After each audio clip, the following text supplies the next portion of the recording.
Sir sir ইনি bathrobe পরে আছেন, মানে স্নান করে বেরিয়েছেন, আর স্নান করার পর উনি এই ক্রিমটা লাগিয়েছিল। এক মিনিট, ওই ক্রিমটায় হাত দেবে না, ওই ক্রিমটাকে চেক করতে হবে।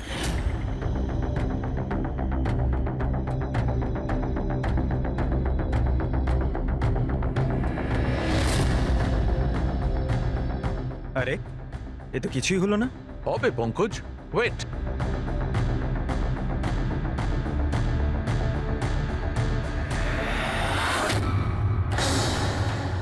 আরে স্যার, এটা তো দেখলে, এটাতে এমন অ্যাসিড মেশানো হয়েছিল যেটা সঙ্গে সঙ্গে কাজ করে না, 2-3 মিনিট বাদে কাজ শুরু করে, আর যখন কাজ শুরু করে তখন এরকম ভয়ঙ্কর ভাবে কাজ করে। স্যার তার মানে স্নান করার পর উনি এই ক্রিমটা লাগিয়েছেন, আর সেটার এফেক্ট কিছুক্ষণ পরে হয়েছে। একদম ঠিক। কেউ আসলে একে মারবার জন্যে এর নিজের যে ক্রিম ছিল সেটা এই ক্রিমটার সঙ্গে বদলে দিয়েছে। এটা এটা কি বলছেন আপনারা? কি কি ব্যাপার? আপনি মনে হচ্ছে একটু বেশি ঘাবড়ে গেছেন। হ্যাঁ, কি জানেন আপনি এদের ব্যাপারে? না স্যার, আমি কিছুই জানি না। ম্যাডাম তো এই ক্রিমটা রোজই ব্যবহার করতো। আর এটা খনি ভালো মতোই জানতো, আর এটারই সুযোগও নিয়েছে। যেই হোক না কেন, আয়েশাকে খুব কাছ থেকে চিনতো। আচ্ছা, ওটা আপনি নয় তো? না স্যার, দেখো আমরা জানি তুমি কিছু জানো। না ম্যাডাম, আমি কিছুই লুকাচ্ছি না। ব্যাস এই ক্রিমটা আমি লুকিয়ে লুকিয়ে কখনো কখনো ব্যবহার করতাম, আর আজও এই ক্রিমটা আমি মেখেছি। এক মিনিট, এই ক্রিমটা তুমি কখন লাগিয়েছো? স্যার, ম্যাডামের ঘরে আসার কিছুক্ষণ আগে, এই ধরুন 8টা নাগাদ। 8টার সময়। চেক করো। স্যার পুড়ে যাওয়ার তো কোনো চিহ্নই নেই। হবে না, পোড়ার দাগ এই জন্য হবে না কারণ উনি যখন ক্রিমটা লাগিয়েছিলেন ওতে অ্যাসিড ছিল না, মানে ওই ক্রিমটা অরিজিনাল ছিল। তার মানে খনি ক্রিম 8টা থেকে 9টার মধ্যেই বদলে দিয়েছিল। কিন্তু কিভাবে? এখানে এত সিকিউরিটি ছিল। মনে হয় আগে থেকেই কেউ রুমে ছিল। এটা কি করে হতে পারে স্যার? কারণ ম্যাডাম এখানে আসার আগে আমি এই রুমটাকে ভালো করে চেক করেছিলাম, এখানে কেউ ছিল না। আর তাছাড়া ম্যাডামের চিৎকার শুনেই আমরা দৌড়ে এখানে এলাম, আর দেখি দরজা ভেতর থেকে লক স্যার। হ্যাঁ স্যার, আর ভেতরে আসার জন্য আমাদের দরজা ভাঙতে হয়েছিল। ঠিক আছে, আপনারা এখন আসুন, প্রয়োজন পড়লে আবার ডেকে নিচ্ছি। Okay sir. রুমের ভিতরে কেউই আসেনি, কিন্তু রুমটা চেক করতে কনস্টেবলই এসেছিল। পুরোবি একটা কাজ করো, এদের সবার ব্যাকগ্রাউন্ড চেক করো। ততক্ষণে আমরা জানার চেষ্টা করি যে ব্যাপারটা কি। এত মিডিয়া, সিবিআই এর কেস, এতগুলো সিকিউরিটি, কি কারণে? এই মুহূর্তে জানা যাচ্ছে যে গত 2 দিন ধরে চলতে থাকা সিবিআই তদন্ত আজ শেষ হয়ে গেছে, আর মিস আয়েশা কিছুক্ষণের মধ্যে পৌঁছে যাবেন তার নিজের এই বাড়িতে। এমনটা মনে করা হচ্ছে যে এই হাই প্রোফাইল কেসে মিস আয়েশা সিবিআই এর জন্য সাক্ষী দিতে রাজি হয়েছেন, তাই ওনাকে ক্ষমা করে দেওয়া হচ্ছে আর ছেড়ে দেওয়া হচ্ছে।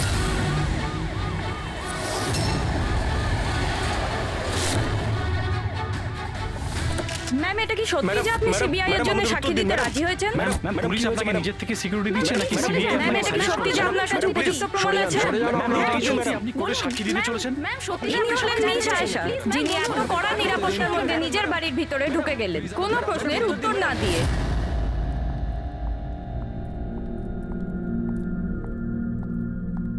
ম্যাডাম, খাবার রেডি আছে, দিয়ে দেবো কি? না, আমার খিদে নেই। তুমি একটা কাজ করো, ওনাদের খেতে দিয়ে দাও। হ্যাঁ ম্যাডাম। আমার খুব ভয় করছে।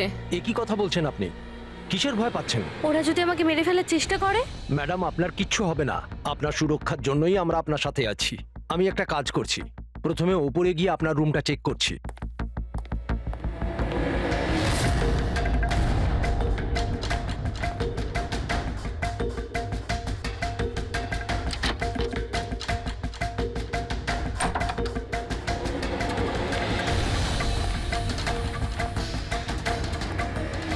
আপনার রুমটা চেক করেছি, সবকিছু ঠিক আছে, আর আপনি গিয়ে রেস্ট নিতে পারেন। দেখুন, আপনার কিচ্ছু হবে না। আর তাছাড়াও শুধুমাত্র একটা রাতের ব্যাপার, সকালে কোর্টে রায় বেরিয়ে যাবে আর ওরা গরাদের পিছনে চলে যাবে।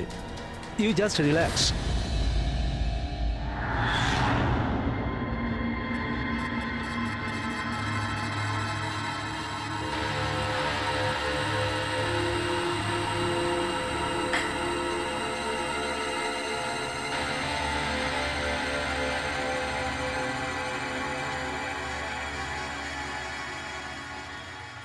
ম্যাডামকে সুরক্ষিত রাখা আমাদের সকলের দায়িত্ব। ওপর থেকে স্ট্রিক্টলি অর্ডার আছে, তাই সারা রাত সাবধানে থেকো। Okay, sir. ঠিক আছে, খাওয়া শেষ হলে নিজের নিজের পজিশন নিয়ে নিও।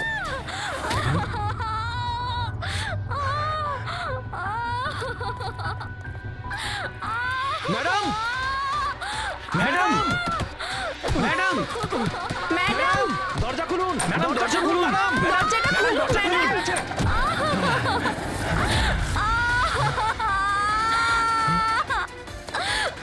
ম্যাডাম, ম্যাডাম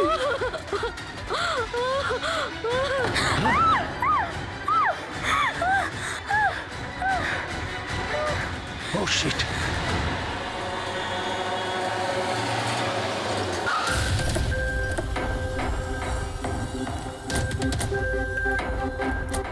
স্যার এক মিনিট স্যার জানা যাচ্ছে কোনো দুর্ঘটনা ঘটে গেছে। আপনি বলতে পারবেন এই বাড়িতে ঠিক কি হয়েছে? স্যার এই কেসটা তো সিবিআই এর কাছে ছিল, তাহলে কি সিআইডি কে হ্যান্ড ওভার করে দেওয়া হলো? দেখুন, এখানে একটা মার্ডার হয়েছে বলেই আমরা এখানে এসেছি। এর থেকে বেশি কিছুই বলতে পারবো না, পরে কথা বলছি। সরে যান, একটু সরে যান। আসুন স্যার।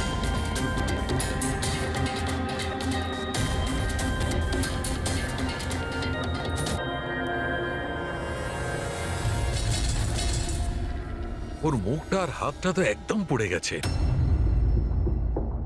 ওরার কোনো চিহ্ন তো এই রুমে আর দেখতেই পাচ্ছি না। দেখে তো মনে হচ্ছে যে অ্যাসিড অ্যাটাক হয়েছে। হ্যাঁ দয়া, অ্যাসিড কি হয়েছে? কিন্তু স্যার কোথাও তো পড়তো, জামা কাপড়ে বা নিচে কোনো অ্যাসিডের চিহ্নই তো নেই। সেটা তো ঠিক।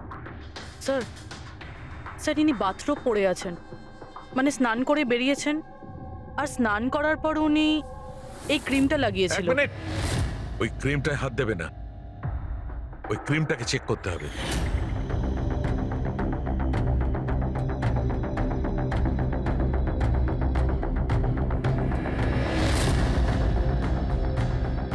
আরে এ তো কিছুই হলো না। হবে পঙ্কজ, ওয়েট।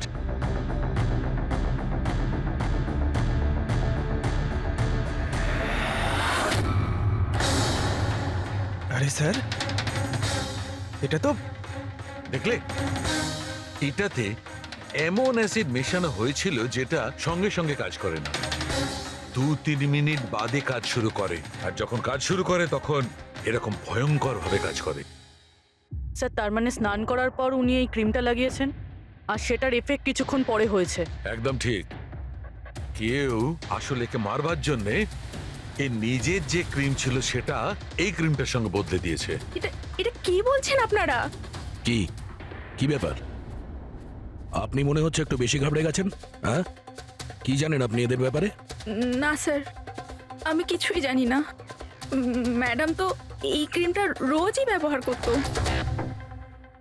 আর এটা খনি ভালো মতোই জানতো, আর এটারই সুযোগও নিয়েছে। যেই হোক না কেন, আয়েশাকে খুব কাছ থেকে চিনতো। আচ্ছা, ওটা আপনি নয় তো? না স্যার, দেখো আমরা জানি তুমি কিছু জানো। না ম্যাডাম, আমি কিছুই লুকাচ্ছি না। ব্যাস এই ক্রিমটা আমি লুকিয়ে লুকিয়ে কখনো কখনো ব্যবহার করতাম, আর আজও এই ক্রিমটা আমি মেখেছি। এক মিনিট, এই ক্রিমটা তুমি কখন লাগিয়েছো? স্যার, ম্যাডামের ঘরে আসার কিছুক্ষণ আগে, এই ধরুন 8টা নাগাদ। 8টার সময়। চেক করো। স্যার পুড়ে যাওয়ার তো কোনো চিহ্নই নেই। হবে না, পোড়ার দাগ এই জন্য হবে না কারণ উনি যখন ক্রিমটা লাগিয়েছিলেন ওতে অ্যাসিড ছিল না, মানে ওই ক্রিমটা অরিজিনাল ছিল। তার মানে খনি ক্রিম 8টা থেকে 9টার মধ্যেই বদলে দিয়েছিল। কিন্তু কিভাবে? এখানে এত সিকিউরিটি ছিল। মনে হয় আগে থেকেই কেউ রুমে ছিল। এটা কি করে হতে পারে স্যার? কারণ ম্যাডাম এখানে আসার আগে আমি এই রুমটাকে ভালো করে চেক করেছিলাম, এখানে কেউ ছিল না। আর তাছাড়া ম্যাডামের চিৎকার শুনেই আমরা দৌড়ে এখানে এলাম, আর দেখি দরজা ভেতর থেকে লক স্যার। হ্যাঁ স্যার, আর ভেতরে আসার জন্য আমাদের দরজা ভাঙতে হয়েছিল। ঠিক আছে, আপনারা এখন আসুন, প্রয়োজন পড়লে আবার ডেকে নিচ্ছি। Okay sir. রুমের ভিতরে কেউই আসেনি, কিন্তু রুমটা চেক করতেই কনস্টেবলই এসেছিল। পুরবি একটা কাজ করো, এদের সবার ব্যাকগ্রাউন্ড চেক করো। ততক্ষণে আমরা জানার চেষ্টা করি যে ব্যাপারটা কি। এত মিডিয়া, সিবিআই এর কেস, এতগুলো সিকিউরিটি, কি কারণে? অ্যাকচুয়ালি আয়েশা খুব বড় খেলোয়াড় ছিল, লাইক এজেন্ট। যে ধরনের এজেন্ট দুটো পার্টির মধ্যে ডিল করিয়ে মাঝখান থেকে ভালো কমিশন নিয়ে সরে যায়। শুধু এটা ধরে নিন যে আয়েশাও এই ধরনেরই এজেন্ট ছিল, কিন্তু টপ লেভেলে। ওর সমস্ত ডিলগুলি লাখ আর কোটি টাকার উপরেই হতো, আর সব কটাই ছিল একেবারে বেআইনি। আমাদের কাছে এসব কিছুরই প্রমাণ ছিল, আমরা ওকে অ্যারেস্টও করেছিলাম, কিন্তু ও হঠাৎ করে রাজসাক্ষী হয়ে গেল। ও নিজের মুক্তির বিনিময়ে 3 জন বড় ব্যবসাদারের দুর্নীতির বিরুদ্ধে আমাদের হাতে সব প্রমাণগুলো দিত। আজ কোর্টে শুনানি ছিল, কিন্তু কাল রাতেই ওর মার্ডার হয়ে যায়। 3 জন বড় বিজনেসম্যান, এরা কারা? বিকি, রাহুল, কুমার। এই 3 জনের কাছেই পয়সা আর পাওয়ার যথেষ্ট আছে, যা খুশি করতে পারে। আর যে প্রমাণগুলো আয়েশার কাছে ছিল, আয়েশার কাছে কিছু টেপ ছিল, এই 3 জন বিজনেসম্যানের বেআইনি কাজের কিছু ভিডিও ফুটেজ।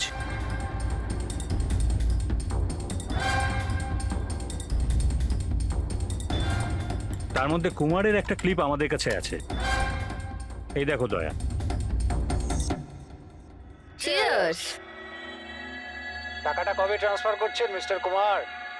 ব্যাস, যেই আমাদের কাছে গানস পৌঁছে যাবে আপনার অ্যাকাউন্টে টাকা পৌঁছে যাবে। সেসবের চিন্তা আপনি করবেন না মিস্টার কুমার, ওনাদের কাছে অস্ত্রের তো কোনো খামতিই নেই, এমনিতেই তো পড়ে পড়ে জংই ধরছে। হ্যাঁ, তাছাড়া পাওয়ারে থাকার তো এটাই সুবিধা, তাই না? যখন যেটা মন চায় করে না। আপনি শুধু এই কনসাইনমেন্টটা সম্পূর্ণ করে দিন, আমাদের তো একসঙ্গে অনেক কাজ করতে হবে, তাই না? একদম। আর এটা তো সবে শুরু। আমি যতদিন আছি আপনাদের দুজনকে কোনো চিন্তা করার দরকার নেই। এটা একটা স্যাম্পল দয়া, এটা থেকে কিচ্ছু প্রমাণ করা যাবে না। অবশ্য প্রমাণ হিসেবে আয়েশার কাছে দেওয়ার মতো অনেক কিছুই ছিল, কিন্তু ও আমাদের কিছুই দেয়নি। ও চেয়েছিল যে এই সমস্ত প্রমাণগুলো ও কোর্টের হাতে নিজেই দেবে। নিজের নিরাপত্তার বদলে ও আমাদের সামনে এই শর্ত রেখেছিল। বাকি টেপগুলো ছাড়া এই টেপ আমাদের কোনো কাজেই আসবে না। এই টেপ আপনার কাজের না হতে পারে, কিন্তু আমাদের কাজে লাগতে পারে। এই 3 জনকে বিরোধে ডাকার জন্য যথেষ্ট। যে লেভেল পর্যন্ত এরা পৌঁছেছে, এদের পক্ষে আয়েশার মার্ডার প্ল্যান করা খুব একটা বড় ব্যাপার নয়। ভিকি, কালকে কোথায় ছিলে? কাল একটা পার্টিতে ছিলাম। এগুলো ওই লোকগুলোর স্টেটমেন্ট আর সিগনেচার, যারা কাল রাত 9টা থেকে 3টে অবধি আমার ক্লায়েন্টের সাথে ছিল। টাইম তো আমরা জিজ্ঞাসা করিনি। দেখুন, আয়েশার মাথা খারাপ ছিল, ও এমনই মন গড়া গল্পগুলো শোনাতো যাতে ও শাস্তি থেকে বেঁচে যায়। That's it. আয়েশা আপনাকে ঠকিয়েছে, আপনার বিরুদ্ধে সিবিআই এর কাছে প্রমাণ দিয়েছে। রাগ হওয়াটা তো স্বাভাবিক। হ্যাঁ, ভেবেছিলেন খুন করে দেওয়া যাক ওকে? রাগ নয় স্যার, বরং আফসোস হলো ওর ওপর। কারণ ও চাইলেও কিছু করে উঠতে পারতো না স্যার, কারণ ওর করার মতো কিছুই ছিল না। এটা আমার ক্লায়েন্ট রাহুলের অ্যালিবাই। কাল রাত্রে ইনি কিন্তু নিজের বিজনেস পার্টনারদের সাথেই ছিলেন, এর মধ্যে সমস্ত ডিটেলস আছে।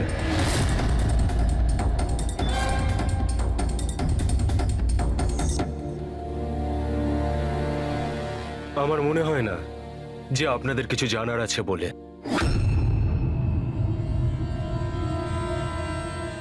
আপনারা যেতে পারেন। ধন্যবাদ। মার্ডারের সময় আমার ক্লায়েন্ট ফ্যামিলি ফাংশনে বিজি ছিলেন, আর এই হচ্ছে তার প্রমাণ। মিস আয়েশার কাছে আপনার বিরুদ্ধে প্রমাণ ছিল মিস্টার কুমার।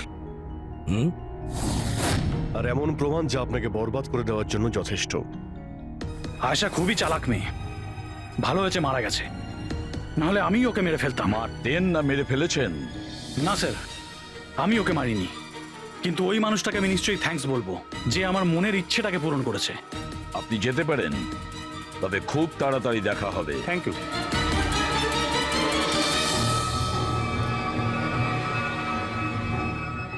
আপাতত আমরা কাউকেই অ্যারেস্ট করতে পারবো না, এখানে সবারই কোনো না কোনো কারণ আছে। স্যার, হ্যাঁ স্যার, স্যার একটা কথা জানা গেছে।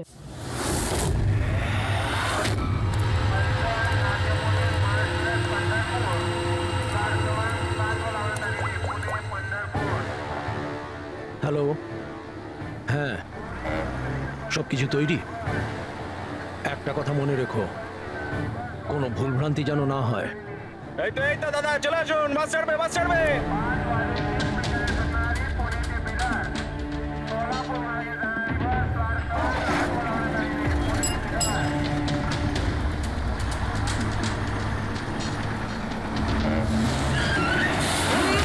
চাপ বাবা। আরে দাদা, কি হলো? বাস দাঁড়ালো কেন?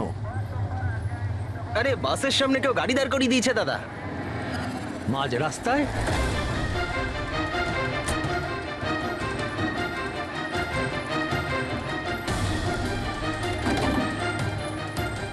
স্যার, আপনারা এখানে?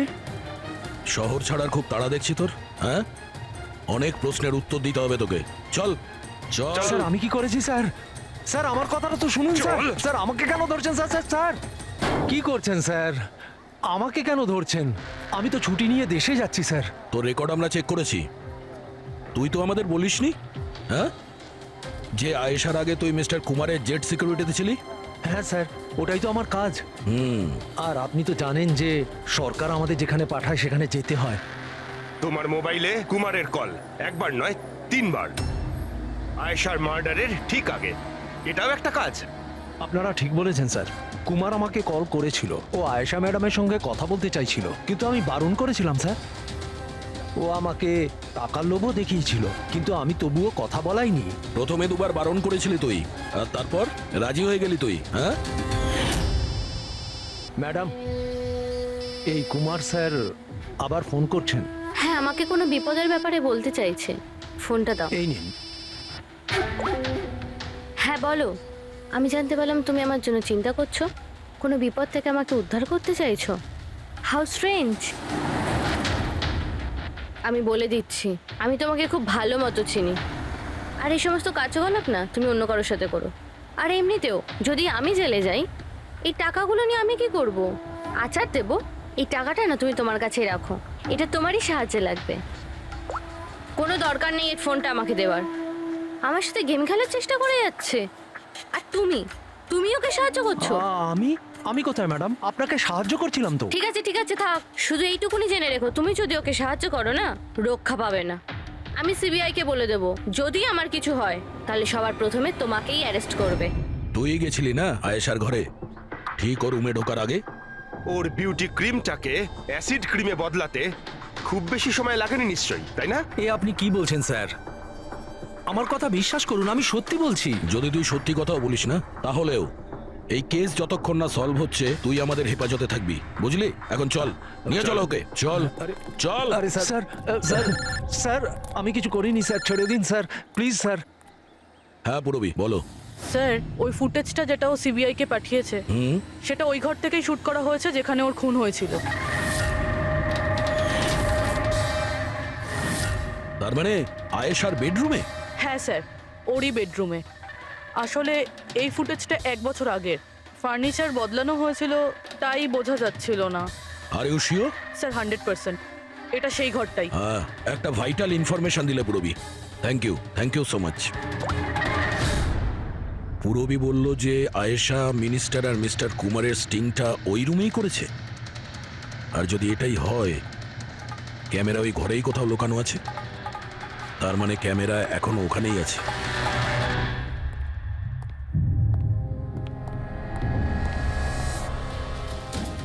রুম তো এটাই। আর এই হলো জানালা। ফুটেজে জানালা রয়েছে, তার মানে এই ফুটেজটা এই দিক থেকেই তোলা হয়েছে। স্যার, ফুটেজ অনুযায়ী তো ক্যামেরা এখানে থাকা উচিত। না ভাই, এতটা হাইটে না, ক্যামেরা আই লেভেলে ছিল, আর সেই হিসেব অনুযায়ী এইখানেই কোথাও হওয়া উচিত। আচ্ছা, ওই আয়নার ভিতরে নেই তো? আরে ওই যে আয়নাগুলো থাকে না, যার একদিকে দেখা যায় আর একদিকে দেখা যায় না। ভাই, তাহলে তো জানতেই পারা যাবে। কি করে স্যার? তুমি ওই ফিঙ্গার নেল টেস্টের কথা শোনোনি? যে কোনো অচেনা জায়গাতে বা ট্রায়াল রুমে ড্রেস চেঞ্জ করার আগে এই টেস্ট করে নেওয়া উচিত, ফিঙ্গার নেল টেস্ট।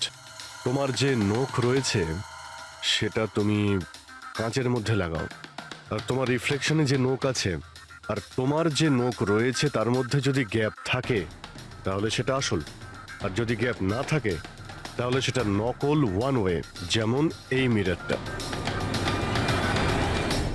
এটা ওয়ান ওয়ে মিরর। যদি মিররটা ওয়ান ওয়ে হয় তাহলে তো এর পেছনে জায়গা থাকার কথা।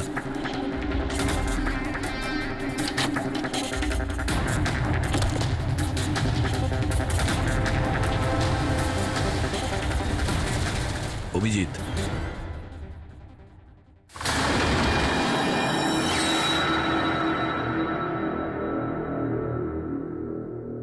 এখানে তো পুরো ফিল্মের সেট আপ লাগানো রয়েছে। এসডি কার্ড তো নেই স্যার। হ্যাঁ,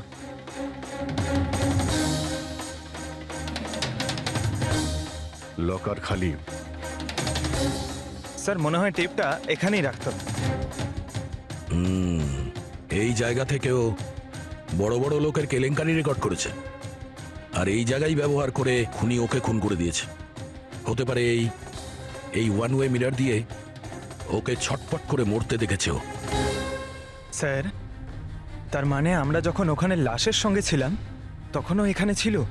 আর আমাদের যাওয়ার পরে সুযোগ বুঝেও এখান থেকে পালিয়ে গেছে। তার মানে আয়েশা আর পুলিশের অনুপস্থিতিতে লোকটা বাড়িতে ঢুকেছিল, হয়তো বাড়ির পিছন থেকে।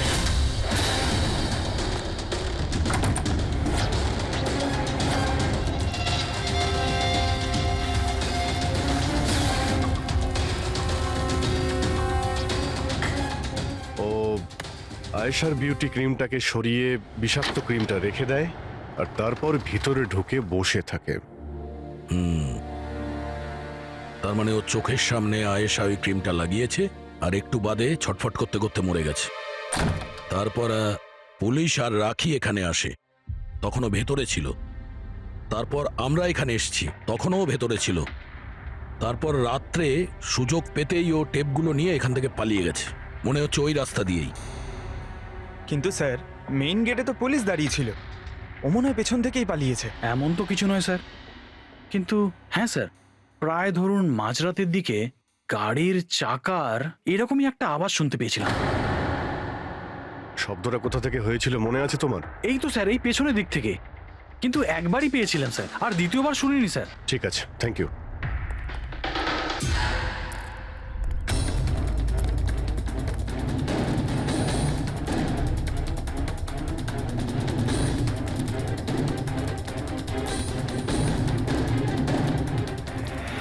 স্যার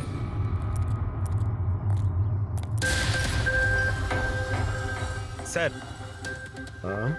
টায়ারের ঘষার চিহ্ন তো রয়েছে এখানে, দেখতে পাচ্ছ এখানে এই তেল আর জল পড়ে আছে। মনে হচ্ছে এসি চালিয়ে গাড়ি এখানে অনেকক্ষণ দাঁড়িয়েছিল। আর তারপর গাড়ি এখান থেকে বেরিয়ে গেছে। ওই কনস্টেবল এই গাড়িরই এই টায়ারের আওয়াজ শুনেছিল। যদি গাড়িটা এখানে অপেক্ষা করেই থাকে তাহলে হঠাৎ এমন কি হলো যে তাড়াহুড়ো করে চলে গেল? স্যার মনে হয় কেউ দেখে ফেলেছিল, ওই জন্য ভয়তে পালিয়ে গেছো। পয়েন্ট আছে। এখানে আশপাশটা জিজ্ঞাসা করে দেখি।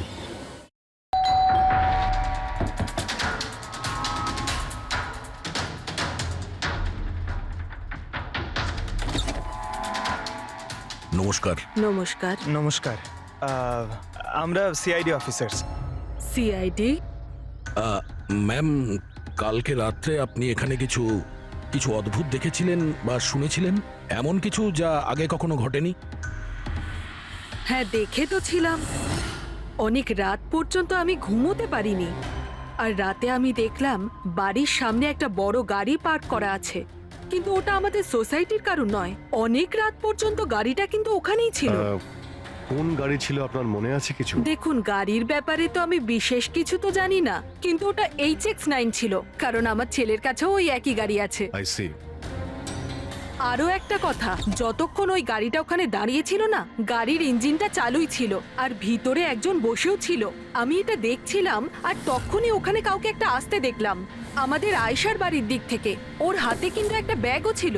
আরে এই যে, কে ওখানে? গাড়িটা তো চলে গেল, কিন্তু এটা বুঝতে পারলাম না যে ওরা কারা ছিল, কেন এসেছিল, আর ওরা আয়েশার বাড়িতেই বা কি করছিল। Thank you ma'am, thank you very much. Thank you. Sir তার মানে খুনির সঙ্গে আর একটা লোক ছিল যে গাড়িতে বসে অপেক্ষা করছিল। হুম, লাখ টাকার গাড়ি ছিল। কি মনে হচ্ছে কে হতে পারে? সন্দেহের তালিকা এখন ওই তিনজনই রয়েছে। আরটিও থেকে খোঁজ নিয়ে দেখি এই গাড়িটা এই তিনজনের মধ্যে কার কাছে রয়েছে। স্যার স্যার এই ধরনের দামি গাড়ি 3 জনের কাছে আছে। কি? হ্যাঁ স্যার, খুবই শৌখিন লোক, এক একজনের কাছে অনেক গাড়ি আছে। তাহলে এই তিনজনের মধ্যে ওই গাড়িটা কার আছে কি করে জানতে পারবো? তাও সিচুয়েশন অনুযায়ী খুনি এই তিনজনের মধ্যে কেউ মনে হচ্ছে। না স্যার, আমরা তিনজন এই খুনের ব্যাপারে কিচ্ছু জানি না। আপনারা এখানে কেন? স্যার, আয়েশা জীবনকালে তো আমাদের বাঁচা দুষ্কর করেই দিয়েছিল, এখন মরার পরেও আমাদের বাঁচা দুষ্কর করে দিচ্ছে। তার মানে? স্যার, আয়সার খুনি ও আমাদের প্রত্যেককে ফোন করে 25 কোটি টাকা করে চেয়েছে, তাও আবার 24 ঘন্টার মধ্যে। আর হুমকি দিয়েছে আমরা যদি না দিই তাহলে ও আমাদের টেপ লিক করে দেবে।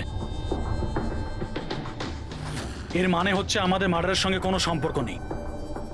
ওই গলাটাকে চিনতে পেরেছেন? না স্যার, আমি চিনতে পারিনি। আপনারা শুনে নিন, আমি কলটা রেকর্ড করেছি। আয়েশাকে আমি খুন করেছি, আর ওই টেপসগুলো আমার কাছেই আছে। ওই টেপসগুলোর মধ্যে যা প্রমাণ আছে তোমাদেরকে সারা জীবন জেলে রাখার জন্য যথেষ্ট। 24 ঘন্টার মধ্যে কেম্যান ল্যান্ড ব্যাংকের অ্যাকাউন্ট নাম্বার 23122-তে 25 কোটি টাকা জমা করে দিন, না হলে এই প্রমাণটা পুরো দুনিয়া দেখবে। তোমাদের কাছে 24 ঘন্টা আছে, ভেবে নাও কি করবে।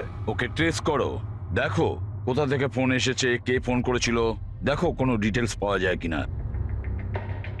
ওই যে ও অ্যাকাউন্ট নাম্বার দিয়েছে ওটা দিয়ে হয়তো জানা যেতে পারে। না, ইন্টারন্যাশনাল ব্যাংক স্যার, কোনো ডিটেল দেবে না ওরা। হ্যাঁ, কথাটা ঠিকই। স্যার, হ্যাঁ, ইন্টারন্যাশনাল কল, প্রেস করতে পারছি না। তার মানে কিছুই হবে না? ওই বদমাসকে 25 কোটি টাকা দিতেই হবে? না, কেন দেবেন 25 কোটি টাকা ওই বদমাশ লোকটাকে? হ্যাঁ, আর কেন দেবেন যেখানে আপনারা কিছু করেননি? না কোনো ঘুষ দিয়েছেন আপনারা, না কোনো বেআইনি কাজ করেছেন। তাহলে আপনাদের বিরুদ্ধে ওই টেপে তো কিছুই থাকবে না। হ্যাঁ, যদি আপনারা কিছু করে থাকেন তাহলে। আরে এটা কি বলছেন স্যার? আমরা কিচ্ছু করিনি, আমরা ইনোসেন্ট, আমরা নির্দোষ। আপনি তো অযথাই আমাদের ওপর। আশ্চর্য তো। এনিওয়ে, থ্যাংক ইউ, আমরা নিজেরা সামলে নেব। চলো।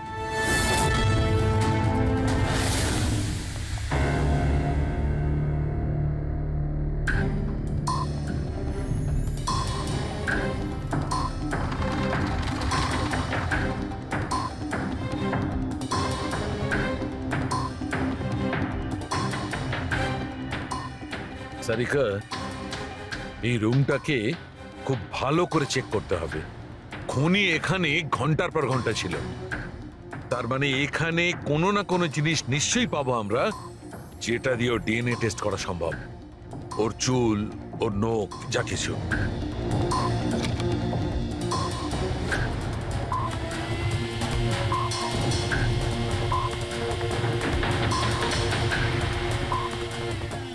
এক মিনিট সারিকা, হ্যাঁ, একটা ফোর্সেপ দাও।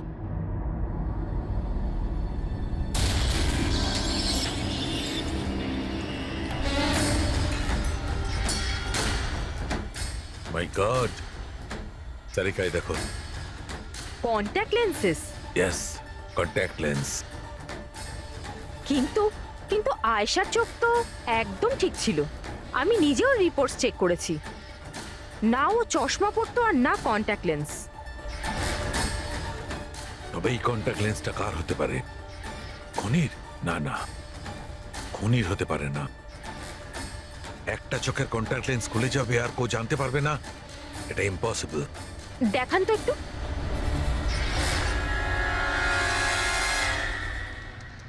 বেশ হাই পাওয়ারের লেন্স। High power lens? কিছু তো আছে এই রুমে। একে তো এই ঘরটা চারিদিক থেকে বন্ধ, কোনো জানলা নেই, কোনো ভেন্টিলেটর নেই। হ্যাঁ? ও ওহো, কি হয়েছে? সারিকা, তুমি জানো তো ওই কালার স্টেন কেমিক্যাল বানানো হয় যা দিয়ে ঘাম টেস্ট করা যায়? হ্যাঁ জানি। গুড। এক কাজ করো, তুমি কালার স্টেন কেমিক্যাল বানাও। খনি এখানে এই ঘরের মধ্যে ঘন্টার পর ঘন্টা ছিল, আর আমাদের অল্প সময়ের মধ্যে এত ঘাম হয়ে গেল। তবে খনির তো খুব ঘাম হয়েছিল। ইয়েস, এই ঘামটাকে চেক করব, তার থেকে জানা যাবে যে খনি কোথায় ছিল, দাঁড়িয়ে ছিল না বসে ছিল না কিভাবে ছিল, সব কিছু। ওই র্যানসাম কলের কোনো মানেই হয় না, ওই কল বোগাস হতে পারে। হ্যাঁ স্যার, কারণটা আমাদের কেস থেকে সরানোর জন্য আর টাকা কামানোর জন্য। এই তিনজনের মধ্যে কেউ আয়েশাকে খুন করে আর ওই টেপটাকে চুরি করে, আর সে বাকি দুজনকে কল করে ব্ল্যাকমেল করছে। কিন্তু স্যার, সে কে? স্যার, আমার তো মনে হয় কুমার হতে পারে। ও ভীষণ রকচটা, যে কারো খুন করতে পারে। আর ওই বাকি দুজন, ওরাও কম যায় না স্যার। এই তিনজনের যেমন পয়সাও আছে তেমন ক্ষমতাও আছে এদের। খুনি এই তিনজনের মধ্যেই কেউ হবে স্যার। আর খুনির একজন সঙ্গীও আছে, যে ওই বাইরে গাড়িতে বসে খুনির জন্য অপেক্ষা করছিল। হ্যাঁ, হবে তো এই তিনজনের মধ্যেই কেউ। আর এমন একজন যে আয়েশাকে খুব কাছ থেকে চিনতো। এক্স্যাক্টলি, সেজন্য ও জানতো যে আয়নার পেছনেও আরো একটা রুম আছে, আর আয়েশা কোন ক্রিম ব্যবহার করতো সেটাও ও জানতো। স্যার, এর মানে ওই গোপন জায়গার ব্যাপারে খুনি ছাড়া আর কেউ কিছু জানতো না। এক্স্যাক্টলি। তাহলে স্যার? তাহলে আবার কি করবে দয়া? ধরে ফেলো ওদের। ওদের প্ল্যানিং এই ওদেরকে ফাঁসাতে হবে।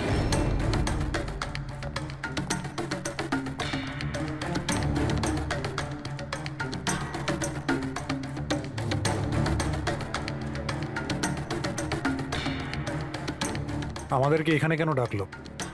কোনো আইডিয়া? হয়তো জিজ্ঞেস করার জন্য ডেকেছে খুনিকে টাকা দিয়েছে কি দিইনি। তাহলে তোমরা দুজন কি টাকা দেবে? তোমাদের কি মনে হয় টাকা দেওয়া ছাড়া আর কোনো উপায় আছে? তা তুমি কি করতে চলেছো ভিকি? দেবে টাকা? দেখো, টেপের ব্যাপারে তো কিছু বলতে পারছি না, আর তাছাড়া আমি কোনো বেআইনি কাজ করিনি, এই জন্য টাকা দেওয়ার তো কোনো প্রশ্নই আসে না। সরি, আমি টাকা দিচ্ছি না। ও কাম অন ম্যান, এত ঢং করার কি আছে? কিছু করে থাকলে বলো না, শুধু আমরা তিনজনই আছি এখানে। দেখো রাহুল, যদি কথা... এক সেকেন্ড নাও, সিআইডি মেসেজ করেছে। আরে কোথায় আছে ওরা? কি লিখেছে বল। কোথায় আটকে গেছে, আসতে পারবে না, ফিরে যেতে বলেছে। হোয়াট ননসেন্স ভাই, আমরা কখন থেকে এখানে বসে আছি, শুধু শুধু সময় নষ্ট করে দিল। এবার কি করবে? যাওয়া যাক, আর কি। চলো, কাম অন।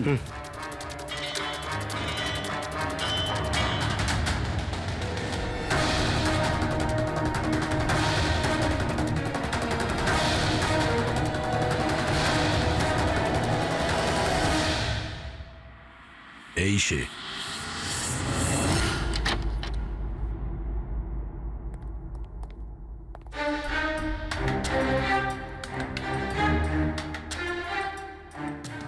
স্যার, ভিকি? তার মানে ও জানতো যে আয়নাটার পিছনে ক্যামেরা আছে। হ্যাঁ, বাকি দুজনের হয় এরা কিছু জানে না, না হলে আমাদের সামনে অ্যাক্টিং করছে। স্যার, আমার তো এই বিকিকে সন্দেহ হচ্ছে। এবার কি করব? নজর রাখা যাক এর উপর, কোনো না কোনো ভুল নিশ্চয়ই করবে। হ্যাঁ সারিকা, কালার স্টেন কেমিক্যাল রেডি। ঠিক আছে, চলো।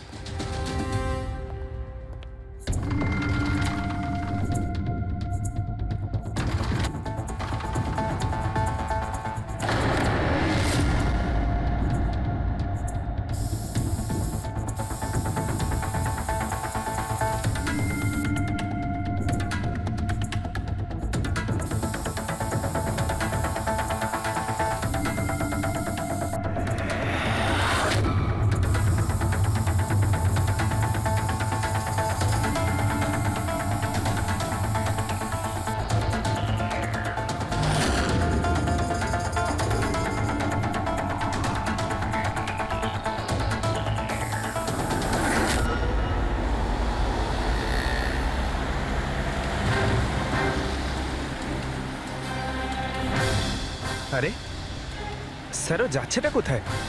আরে কোথায় আর যাবে পঙ্কজ, বন্ধুদের সাথেই দেখা করতে যাচ্ছে, আবার কি?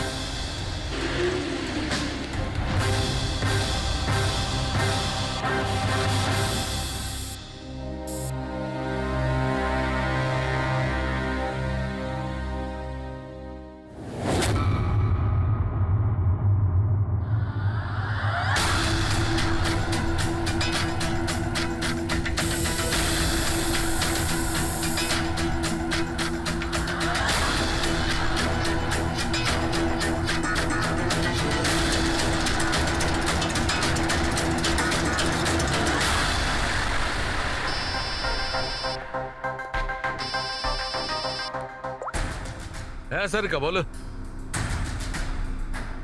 গুড, কিছু পেলে? মেঝেতে? মেঝেতে শুয়েছিল?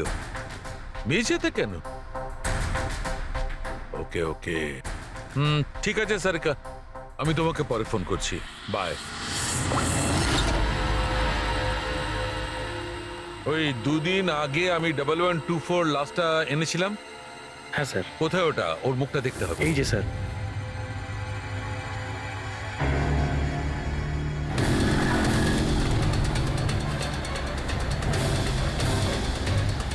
এই জানতে পারেনি তো যে আমরা ওকে ফলো করছি।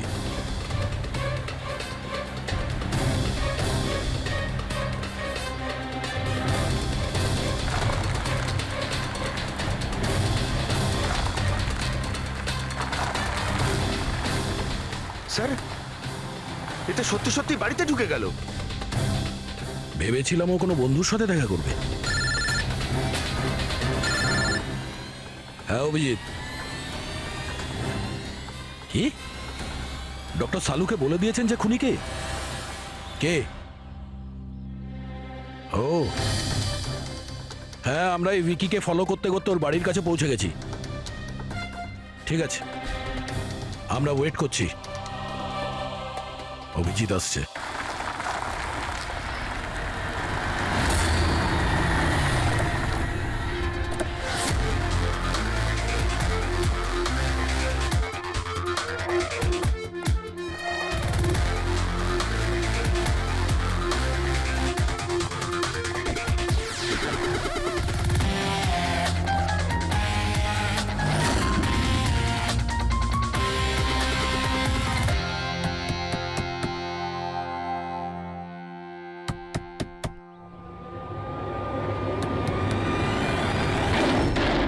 এক মিনিট, এটা কি করছেন আপনারা? আরে এটা কোনো ভদ্রতা হলো কারো বাড়ির ভিতরে ঢোকা? একদম বাজে কথা বলবে না।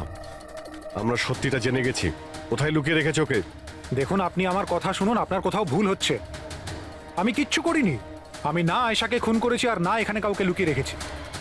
আমরা কখন বললাম যে তুমি আয়েশার খুন করেছো? হ্যাঁ, একেই বলে চোরের নজর বোচকার দিকে। দেখুন, আমার কথাটা বোঝার চেষ্টা করুন। আপনারা আমার কথাটা শুনুন। আপনারা আমার কথা কেন শুনছেন না? হ্যালো, আপনারা এইভাবে ভিতরে ঢুকতে পারেন না।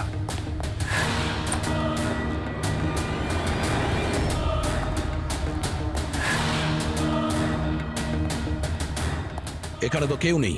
আমি বলছি আপনাদেরকে এখানে কেউ নেই, প্লিজ। আরে বন্ধ করুন এগুলো। এইভাবে ভিতরে আপনারা ঢুকতে পারেন না। Hello, excuse me. হ্যালো, আরে ওপরে কিচ্ছু নেই স্যার। আরে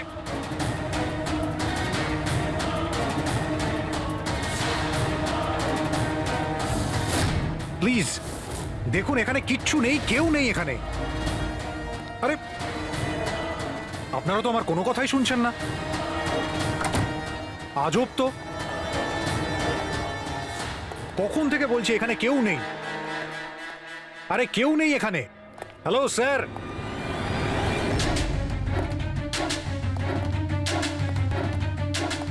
দেখুন আমার কথাটা শুনুন প্লিজ। শুনুন, দেখুন দেখুন, আমি আপনাকে বলছি আমি আয়েশাকে খুন করিনি। প্লিজ আমার কথাটা বোঝার চেষ্টা করুন। আমি সত্যি বলছি। আমরা জানি যে তুমি আয়েশাকে খুন করোনি। তাহলে আপনারা এখানে কি খুঁজছেন? 1 মিনিট, সব জানতে পারবে।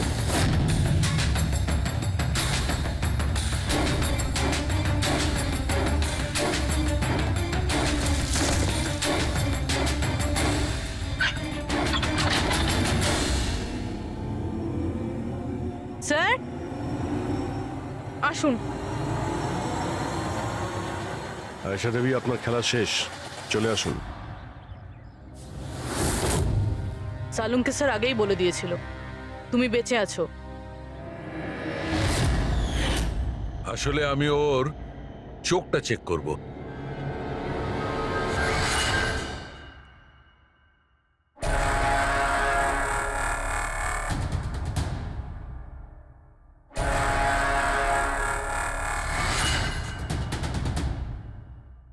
আমি যেটা ভেবেছিলাম সেটাই ঠিক। তুমি আসলে আয়েশা হতেই পারো না। তুমি তো সে যাকে ঘরের মধ্যে বেঁধে রাখা হয়েছিল। অন্য কোনো মেয়েকে আয়েশা বানিয়ে নির্মমভাবে ওকে হত্যা করেছো। হুম, কে ছিল ওই মেয়েটা? কি শত্রুতা কি ছিল ওর সঙ্গে? ওর সাথে কোনো শত্রুতা ছিল না। আমি শুধু আমার জীবনটাকে বাঁচাতে চেয়েছিলাম। আমি খুব ভালো করে জানতাম যে সিবিআইকে সাক্ষী দেবার পরেও আমি সুরক্ষিত থাকবো না। এই তিনজনেই কিন্তু খুব ডেঞ্জারাস। ওরা আমাকে ঠিক খুঁজে বের করে নিত, আর আমি ভয় পেয়ে বেঁচে থাকতে পারতাম না।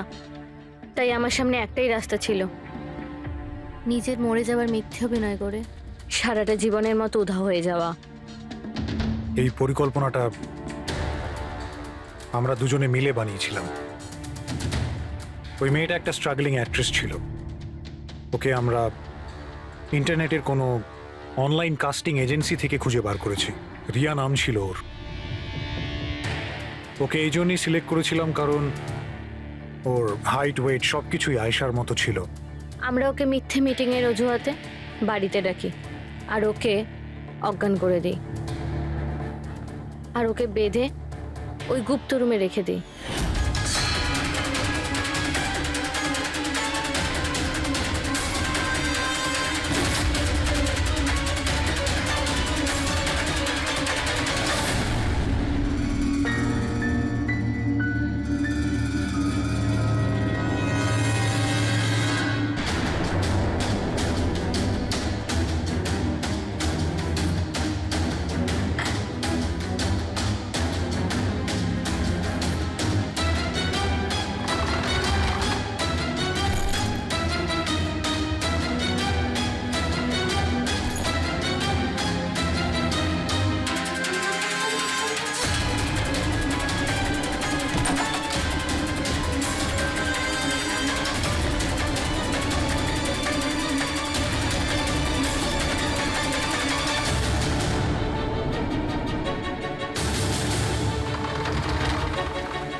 তোমার প্ল্যান তো কার্যকরী হয়েছিল, তাহলে ফোন করে টাকা চাওয়ার নাটক কেন করলে? আমরা ভাবলাম যে আপনাদের এই তিনজনের থেকে মনোযোগ সরে যাবে, আর আমরা টাকাও পেয়ে যাব নতুন জীবন শুরু করার জন্য। হুম, প্রয়োজনের থেকে বেশি চালাকি আর লোভ তোমাদের নিজেদের জালেই ফাঁসিয়ে দিয়েছে। হুম, চিন্তা করো না, তোমাদের জীবন নতুন করে শুরু হবে, কিন্তু সেটা জেলে।